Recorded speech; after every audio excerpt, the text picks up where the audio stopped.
very good morning to everyone. So now, today I want to begin with a question, and I feel it's something personal.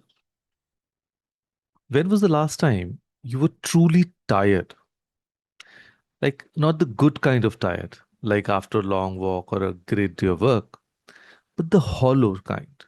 The kind where you did everything, ticked every box, replied to every message, and you still feel like it's not enough. So if your hand just went up in your head even a little, stay with me. Because somewhere between work hard and give your best, we picked up a belief that has quietly been running our lives. And it sounds something like this: the more you struggle, the more you deserve. The more you stress, the more serious you are. The more exhausted you look, the harder you must be working. So today I want to gently challenge that belief. So today we talk about how to hustle with heart, not stress. So let's talk about hustle culture for a second. Like somewhere in the last decade, hustle became a badge of honor. I'll sleep when I'm dead. No days off.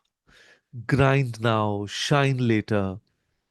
We saw on Instagram, we heard it in podcasts, and slowly, without realizing it, we started measuring our worth by how busy we were. Think about this. If you ask someone how are you, they say, "Oh, I'm great, so relaxed, so at peace." And your first thought is, are they even working?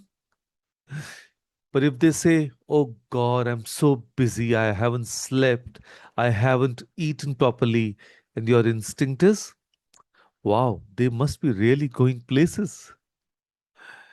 So we've confused busyness with progress, exhaustion with excellence. So here's an analogy I love. You know how sometimes the pressure cooker at home starts whistling like it's auditioning for a drama show, rattling the lid, making noise, releasing steam in all directions. Oh, it's working hard. It's definitely busy. But most of that energy, it's escaping as noise. So hustle without heart is exactly like that. Lots of heat, lots of noise, very little nourishment. So here's the real question I want you to sit with today. Am I working from passion or from panic? Let me say that again. Am I working from passion or from panic? Because both can look identical from the outside. Both involve long hours, effort, sacrifice, but they feel completely different on the inside. Passion says, I'm doing this because it matters to me. Panic says, I'm doing this because if I stop, something will fall apart. Let me tell you about Ananya. She's a project manager at a mid sized firm in Bengaluru.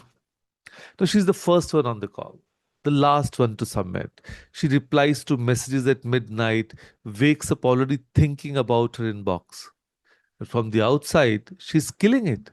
From the inside, she's running on cortisol and cold coffee. She's not working from ambition anymore. She's working from fear, fear of falling behind, fear of being seen as less committed, fear that if she slows down for even a day, someone will question whether she belongs at the table. So that's not hustle with heart. That's survival mode wearing a power suit. And then there is Sunita. She's a homemaker in her late 30s in Jaipur. Her hustle doesn't come with a salary slip, but it is relentless. She wakes before everyone else and sleeps after everyone else. She manages meals, school bus, household finances, relationships, and somewhere in between tries to remember who she was before she became everyone's everything. Nobody asks Sunita, are you burning out? Because in our culture, a homemaker's exhaustion is often expected, sometimes even celebrated as dedication. But here's what I want Sunita and every woman in a similar space to hear. You're allowed to have energy left over for yourself. That that is not selfishness. That is sustainability. So, here's the shift I want you to make. Not someday, not next Monday, but in how you think about work starting today. When passion leads, hustle becomes joy, not pressure. Sustainable growth doesn't mean slow growth. It means growth that doesn't break you on the way up. The tree that grows fastest in the monsoon is often the first one that's uprooted in the storm. The one with deep roots that grew slowly, steadily, is still standing. You're not a sprint, you are a life. Lives are best lived at a pace that is purposeful, not panicked. So I want to give you one thing to do today. Just one. Pick one task from your day, something on your list right now, and ask yourself honestly, am I doing this from passion or from panic? If it's passion, then it's beautiful. Notice that. Protect that energy. But if it's from panic, don't judge yourself. That just ask, what would it look like to approach the same task from a place of choice instead of fear? What would change? Maybe you would do it at a different time. Maybe you'd ask for help. Maybe you would let go of the 10% that perfectionism and not actually progress. One small adjustment, one task today. So I want to leave you with this. In this country, we are raised to celebrate sacrifice. So to honor those who gave everything. And there is beauty in that. Of course, there truly is. But there is a difference between giving everything and losing yourself, between working hard and working from hurt, between ambition and anxiety. So, the most powerful version of you is not the one who never rests, it is the one who knows why they are working and lets that reason fuel them, not frighten them. So, when your work is rooted in something real, in purpose, in love, in genuine contribution, it stops feeling like a burden and starts feeling like a calling. And that's the hustle I want for you.